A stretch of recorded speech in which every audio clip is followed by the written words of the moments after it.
Coucou Arthur, bah, du coup, je suis contente de Salut! te avoir. C'est combien? Non, c'est la deuxième, troisième fois? Je sais plus C'est et la 3e, je crois. voilà et puis là, on s'intéresse quand même à un sujet qui est assez, choc, qui est les croyances limitantes et je pense que c'est un truc qui va intéresser, qui intéresse parce que ça reste un sujet qui intrigue et nous, on a envie de mettre la tête dedans, donc on y va.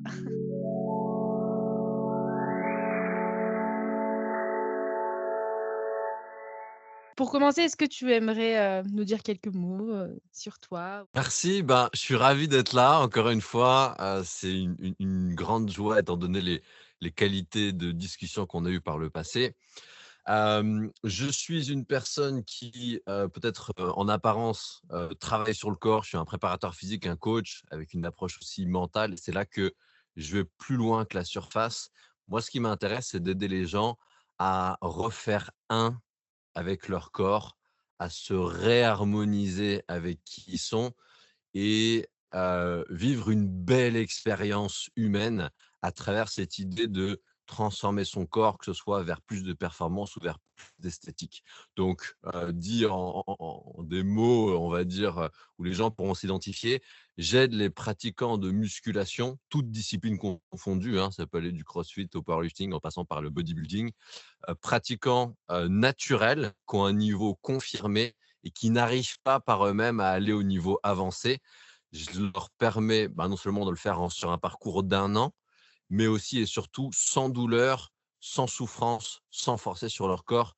Raison pour laquelle ce parcours s'appelle les joyeux musculeux, puisqu'encore une fois, on remet la joie au cœur de tout ça. Juste être prêt en fait à faire ce programme parce que je pense que les gens, de ce que je peux voir, c'est qu'ils en sont intéressés parce qu'ils savent que c'est quelque chose qui peut leur faire du bien, mais est-ce qu'au final, ils sont vraiment prêts au fond à faire ça? C'est là où la question se pose et que je pense qu'il y a vraiment aussi quelque chose à creuser dedans. Pour commencer, est-ce que justement tu aurais un petit mantra, à nous partager? Yes, et ben, moi je trouve que quelque part, quand tu disais: «Les gens sont pas forcément prêts», c'est souvent une question de croyances limitantes, donc c'est le Exact. sujet du jour et il y en a beaucoup. Ceci dit, moi, il y a quelque chose qui m'a vraiment aidé dans effectivement ces mantras, ces choses que j'ai voulu reprogrammer dans ma tête parce que, bah, on est tous conditionnés par la société dans laquelle on vit. Il y a des choses qu'on n'a pas toujours choisies et j'aime bien cette idée de reprogrammation et Mmh. encore une fois, un mantra qui m'a beaucoup aidé à me reprogrammer, à casser ces croyances limitantes, c'est: «Le meilleur, c'est maintenant».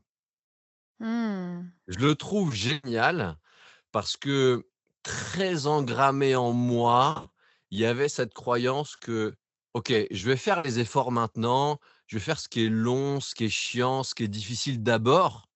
Comme ça, après, je pourrais profiter. Après, Mmh. je pourrais me reposer. Après, je pourrais m'amuser».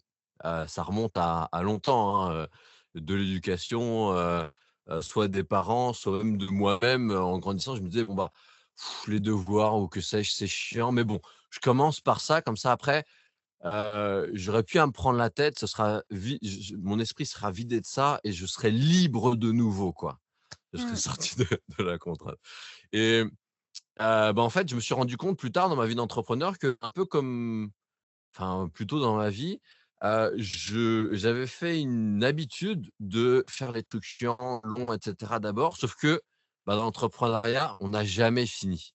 Il y a Mmh. toujours quelque chose de plus et du coup, j'en arrivais jamais à cette deuxième phase où: «Ah, je peux me reposer. Ah, je peux me faire du bien. Ah, je peux m'amuser» et cetera et du coup, je me suis rendu compte que c'était une illusion que j'entretenais moi-même, de me dire: «Ah Mmh. bah, d'abord le truc chiant, ensuite le truc bien. D'abord l'effort, ensuite le réconfort», Ah, comme on dit c'est ouais. et du coup, je me suis dit: «OK, stop, stop, stop, stop, stop. Si ce que je fais là, tout de suite, n'est pas le meilleur pour moi maintenant, je ne le fais pas». Parce que encore une fois, c'est une illusion de croire qu'un jour je serai arrivé. C'est le mythe de la retraite un peu, si je prends un exemple Clairement, social qui va parler à tout le clairement. monde. C'est: «OK, je me casse, pendant toute une vie, je me fais chier pendant toute une vie ou pendant toute une semaine, mais la semaine se transforme en mois, puis en années, puis et cetera», donc c'est un truc qui finit jamais, et après peut-être il y aura quelque chose de bien et quand bien même ce truc bien arrive, on le voit bien avec la retraite, c'est un bon exemple, bah, on n'est plus en capacité où on a tellement été essorés par la vie, on a tellement été, heu, enfin, on n'a plus le goût. On est plus on peut plus vraiment profiter, quoi. Soit parce que les capacités physiques sont plus là, soit parce qu'on est devenu aigri, soit enfin, voilà, quoi. Ouais, puis l'attente, arriver au final à que justement tu as toujours, rêvé ce que tu voulais, que maintenant voilà, c'est le cas par rapport à la retraite et là tu te retrouves, bah, ça y est et en fait, est-ce que les choses changent? Bah, non. Au final, non et c'est ça, Ouais, cette réalité-là qui est assez dure aussi à comprendre, tu vois? Et quand on est face à cette réalité, on se dit: mais je pensais que c'était différent moi». Mais non. carrément et je crois que la retraite, encore une fois, c'est un bon exemple parce que c'est un conditionnement qui se fait sur tellement longtemps que ça amène, en fait, d'autres problématiques. C'est-à-dire que au delà du fait que les gens ne soient pas capables de changer de système de fonctionnement parce que, ben, concrètement, on le voit, la plupart des gens qui passent à la retraite, qui ont été très investis dans leur vie professionnelle, ben, soit ils sont démunis, ils sont perdus, ils savent plus quoi faire sans leur vie pro, soit en fait ils continuent, soit peut-être à travers la vie associative ou autre, ils Oui. se remettent dans un truc où ils sont hyper pris, ils s'épuisent peut-être, enfin en tout cas il y a un rythme comme ça effréné. Pourquoi? Parce que s'ils ont pas ça, ils sont perdus et Mmh. ils ont passé une vie entière à perdre leur rythme naturel, à avoir un rythme qui soit plus fluide, plus cool et ben, du coup, c'est impossible, enfin, le conditionnement a tellement pris racine que le naturel ne revient plus ou c'est très difficile, quoi. Et bah, justement, moi, je vais revenir un peu, sur toi par rapport au corps, parce que j'ai une question là qui me vient. C'est que forcément, tu as dû connaître ce côté extrême, donc dans le sport, à vouloir faire toujours plus, pour aujourd'hui à revenir sur ça pour changer, vu que tu proposes quand même ce programme-là qui est fait pour ça. Peux-tu nous décrire justement toi, ton avant toi et le aujourd'hui toi? Qu'est-ce qui différencie, de la personne d'avant à aujourd'hui justement, dans le sport? Très bonne question. Le avant moi, c'est, une personne qui avait besoin de la validation, soit ça pouvait passer par un diplôme, ça pouvait passer par une autorité, ça pouvait passer par autrui, ça pouvait passer par la popularité, bref et cetera. Mmh. J'avais je m'attribuais pas suffisamment de valeur, de crédit pour me valider entièrement moi-même et du coup, là où ça intervient dans notre sujet aujourd'hui, c'est que, bah, en fait, j'allais toujours à la quête d'une validation supplémentaire, d'une accréditation supplémentaire, d'une adulation supplémentaire et cetera et c'était sans fin et parce que j'étais dépendant de ça, parce que j'avais besoin de ça, je ne m'arrêtais jamais, du coup, j'étais complètement surmené, enfin, ça peut avoir quelques avantages comme, bah, le fait d'avoir beaucoup appris et cetera, mais j'avais d'énormes contre-coups et surtout, je crois qu'une grosse différence avec aujourd'hui, c'est que je ne rayonnais pas, j'étais éteint, OK. malgré le fait voilà, au bout d'un moment d'avoir été, très très bon dans ce que je faisais. J'avais pas ce peps, j'avais pas cette vitalité qui m'habite aujourd'hui. Voilà. C'est intéressant, c'est très intéressant et comment tu as fait alors pour lâcher prise justement? Quel a été l'élément? Waouh! Ça s'est fait en plusieurs étapes. Je dirais que, l bah, le fait que je me retrouvais pas intérieurement, ça m'a Mmh, mis sur, ce que j'appelle, un chemin de vérité qui a commencé par, la thérapie. J'avais mmh. besoin de sentir un certain alignement, une certaine adéquation à l'intérieur de moi que je trouvais pas et du coup, en me questionnant, je suis d'abord passé par le développement personnel étant plus jeune. Puis quand je me suis rendu compte en fait, c'était des outils mais que, au enfin, c'est pas l'important, c'est pas d'avoir des outils et de les appliquer. C'est aussi de bien les appliquer, de se faire du bien avec des outils, parce qu'avec des outils, on peut se faire du mal aussi. Je pense notamment, bah, à la fameuse pensée positive qui a été source d'énormément de jugements pour la plupart des gens. Il y a une personne qui, dans mon entourage, à un moment donné, appelait ça le terrorisme de la pensée positive, dans le sens où: «Oh, si je pense pas positif, oh ça va pas, oh c'est n'importe quoi, oh je suis pas bon, oh je» et cetera et ça te donnait une source d'autocritique supplémentaire comme le reste, en fait, donc c'était plus si positif que ça. Donc voilà, pour moi, le développement personnel a vite montré ses limites, dans le sens où c'était beaucoup trop en surface, c'était pas assez profond. C'était, des choses qui, à la base, étaient très intéressantes, venaient de la psychologie, parfois de la spiritualité, mais dans un but peut-être d'accessibilité et avec une très bonne intention derrière, hein, je critique pas, mais ça a été dévoyé et heu et voilà, voilà, je pense qu'en fait, on peut pas couper aux choses profondes. Ça demande une démarche, ça demande un investissement, un engagement qu'on trouve, par exemple, dans la thérapie. En tout cas, c'est moi le premier espace dans lequel je l'ai trouvé Mmh. avant d'aller vers, bah, ce qu'on appelle aujourd'hui des écoles de mystère, des espaces où voilà, on vit des expériences et on se fait notre propre on contacte notre propre vérité intérieure, plutôt que, bah, d'avoir, peut-être quelqu'un qui, nous pousse dans une direction ou pas. Enfin bref, c'est pas le sujet, je m'attarde pas là-dessus, mais Heu, pour, revenir à ta question initiale, voilà, j'ai saisi la perche quelque part que me tendait le développement personnel, même si ça a vite montré ses limites.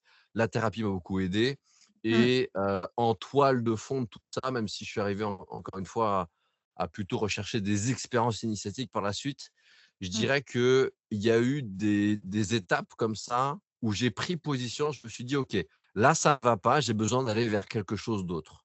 Et parfois, ce quelque chose d'autre a été, ben, ce qui m'a amené à quitter Briançon, par exemple. Un jour, j'ai eu besoin de prendre quelques jours de vacances. Ces quelques jours de vacances m'ont fait tellement de bien que ça s'est allongé en une semaine. Mmh mh. En une semaine, j'ai eu, l'occasion de vivre, bah, des choses comme on vit, dans des moments où la vie nous rattrape, j'ai envie de dire. La vie nous surprend, la vie nous envoie des rencontres qui sont saisissantes, qui nous font nous questionner, qui nous ouvrent l'esprit. Mmh. J'avais connu ça dans le voyage, en voyageant à l'étranger, mais là, en l'occurrence, j'avais pris des vacances en France et je me suis dit: «Waouh, mais c'est tellement ouf, je vis tellement, je croque la vie tellement à pleines dents, juste en ayant pris une pause que je peux pas revenir à ce que je connais» et donc OK, je lâche prise sur mon quotidien, je lâche prise sur ce que j'avais prévu et cetera. Donc je dirais que en plus d'avoir souhaité explorer des domaines que je connaissais pas pour tenter de trouver cet aliment intérieur qui me manquait, il y a eu aussi des face à face avec moi-même Mmh. dans ces espaces d'exploration où je me suis dit: «OK, là, si je veux vraiment aller au bout de ma démarche, j'ai besoin de lâcher, ce qui me rassure, à savoir mes plans, mon organisation du quotidien, ce que j'avais prévu, ma manière de m'organiser, de fonctionner et cetera». Mmh. Donc au final, la plus grosse croyance limitante, c'est ce qu'on se construit, du coup, autour de nous par la société, par notre éducation, comme tu as pu le dire. Et c'est ça pour toi qu'il faut d'abord breaker avant de se trouver ou peut-être qu'il y aurait autre chose? C'est une très bonne question. Mmh. J'ai pas de réponse absolue. La chose dont je peux témoigner aujourd'hui, c'est que mon expérience m'apprend que le plus important, c'est ce que j'appelle ma référence interne. Donc, c'est ce qui se passe à l'intérieur de moi. Mmh. À partir du moment où je suis fidèle, et pour moi, c'est simplement une notion d'intégrité, hein. À partir du moment où j'écoute ce que je sens à l'intérieur de moi, et du coup, effectivement, ça implique de prendre mes distances, de m'émanciper de toutes les règles de bonne conduite, de toutes les normes que la société m'a inculquées par mon éducation, par l'école, par, même des personnes, qui m'ont inspiré à un moment donné, j'ai voulu leur ressembler. Tout ça, c'est des apports de l'extérieur. Attention, je dis pas qu'ils sont mauvais. Je dis simplement qu'aujourd'hui, pour moi, la vérité, là où je suis sûr que je serai au bon endroit au bon moment, là où je suis sûr que je ne peux pas me tromper, c'est si je dis «oui» à ce que je sens bon pour moi à l'intérieur de moi. Mmh. Et du coup, là où l'extérieur devient intéressant, c'est quand l'extérieur m'ouvre une porte et quelque part, du coup, me permet de sentir quelque chose à l'intérieur de moi que j'avais pas encore senti ou une voix que j'avais pas encore entendue. Si l'extérieur vient faire écho à l'intérieur en moi pour le rendre plus palpable, plus audible, alors là, je dis oui à l'extérieur. Mais dès que l'extérieur m'éloigne de moi-même, de qui je suis, là pour moi, c'est fausse route et je m'en suis rendu compte dans mon parcours personnel, dans la musculation parce que la musculation, c'est énormément, en tout cas dans l'approche moderne, de science. Il faut faire ça, il faut respecter telle méthode, telle technique et cetera et j'ai été dans cette approche-là jusqu'à ce que je me rende compte qu'en fait, le scientifique finissait, contrairement à ce que je croyais au premier abord, par recouper et confirmer toujours ce que je ressentais à l'intérieur de moi, mes ressentis, mes intuitions. Simplement que ces ressentis et ces intuitions, cette voie d'information intérieure avait toujours une longueur d'avance, raison pour laquelle dans un premier temps, j'ai cru que c'était contradictoire. Mais quand j'ai compris, voilà, comment tout ça se tissait et se rejoignait, là, je me suis dit: «Ah, en fait, jamais tout ce qu'on a établi par des recherches scientifiques et cetera n'est venu contredire ce que je ressentais à l'intérieur de moi». C'est peut-être simplement que ce que je ressentais à l'intérieur de moi était plus précis, était plus personnalisé que les généralités scientifiques qu'on peut établir d'un point de vue physiologique, neurologique, et cetera. Et c'est là que j'en ai fait un élément phare de ma méthode. Aujourd'hui, je considère qu'un professionnel, et ça c'est pour moi universel dans n'importe quel domaine, il est censé avoir une palette d'outils qui met au service de la personne qui vient solliciter ce professionnel. Parce que le professionnel, il est censé aider la personne à mieux s'écouter et s'entendre intérieurement et lui donner l'outil qui correspond à ce qu'elle sent à l'intérieur d'elle et pas du tout l'inverse. Aujourd'hui, pour moi, on est dans un monde où on cherche la solution à l'extérieur et du coup, Oui, on cherche à conformer notre intérieur à un moule extérieur et ça, pour moi, c'est la perdition. totalement. Et une question m'est venue, quelle est ou quelles sont les croyances limitantes auxquelles tu te réfères le plus face à tes élèves? Ouais, bonne question. Heu, de je dirais l'élément qui vient le premier et qui peut-être continue longtemps, mais qui est l'un de ceux qu'on déconstruit le plus vite, c'est l'identification au corps. J'ai énormément de gens qui sont influencés par l'image corporelle et pas que d'ailleurs, l'image que l'on renvoie de soi. Du coup, c'est, l'envie d'être une bonne personne, de bien faire, de bien paraître, de faire bonne Mmh. impression, qui passe notamment, quand on met beaucoup d'importance sur le corps, par: «Est-ce que, je suis bien?» Est-ce que, bah, les grandes notions de, est-ce que j'ai un ventre plat? Est-ce que j'ai un physique en X, c'est valorisant, avantageux et cetera. Ça peut aussi aller jusqu'à la performance. Est-ce que, mes performances me rendre quelqu'un de valable? Est-ce que je suis bon, en fait, dans le sport? On dit: «Ah, telle personne, oh, il est bon lui» ou «Elle est vraiment forte» et cetera. Bah, en fait, tout ça, c'est des normes qu'on établit entre quelqu'un et son niveau et Mmh. toute cette atmosphère fait que, bah, quand on grandit là-dedans, bien évidemment, on se dit: «Ah bah, moi, si je veux être, considéré comme valable par autrui ou si moi-même je me considérais comme valable, bah, j'ai besoin d'avoir telle apparence, j'ai besoin d'être capable de faire telle performance dans mon sport» et cetera. Et ça, pour moi, c'est extrêmement réducteur parce que, comme le disait coach Flo, tout est mouvement. On fait une performance, ça a une grande valeur à nos yeux à un moment donné et puis une fois qu'on l'a fait, ça vaut plus rien et on veut passer à autre chose. Et il y a beaucoup, encore une fois, du coup, cette, dynamique de consommation. «Waouh, quand j'aurai Oui. atteint ça, là, je serai au top niveau. Là, j'aurai une bonne estime de moi. Là, je me considère» et cetera. Mais quand on l'atteint, ça devient nul, ça devient banal et du coup, on se dit: «Ah mais non, mais en fait, mais j'atteins ça, mais finalement, c'est pas si bien que ça, c'est pas si valorisant. OK, je veux autre chose maintenant» et on ne fait qu'empiéter, sur notre estime de nous, tout simplement parce que, pour moi, il y a cette croyance limitante qu'encore une fois, je me réduis à ce que j'arrive à faire, à démontrer, à prouver ou à afficher par mon physique. Alors que si on regarde à l'échelle d'une vie, une personne est tellement plus que l'image qu'elle aura renvoyée, elle est tellement plus même que tous ses accomplissements mis bout à bout. On peut s'en rendre compte en une fraction de seconde. Je pense quand, peut-être, on a un échange très profond avec quelqu'un, et où notre, apparence physique ou nos performances n'ont rien à voir avec la qualité de cet échange.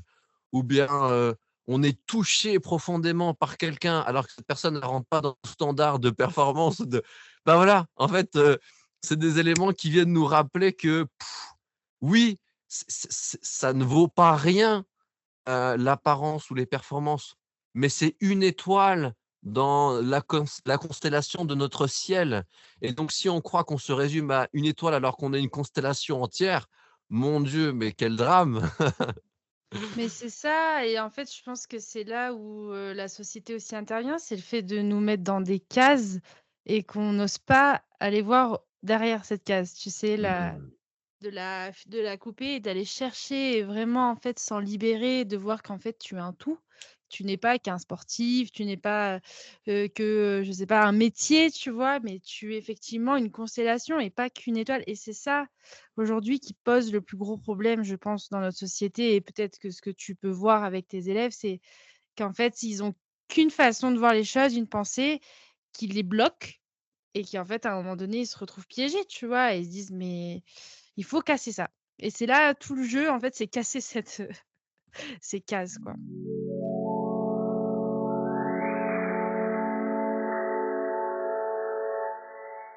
Hello, j'espère que tu as kiffé ce petit extrait. Si tu as envie d'en savoir plus, je t'invite à rejoindre notre plateforme sur Substack, donc là où tout le journal est disponible, où tous les podcasts sont disponibles. Il y en a plein à découvrir, c'est riche, c'est incroyable. C'est 6 € par mois, ça nous aide à construire derrière ce projet, ce petit bébé qui est en train aussi de grandir. Donc voilà, n'hésite pas à nous aider et viens t'enrichir à travers nos expériences et nos témoignages. Je t'embrasse et je t'invite à venir au plus vite.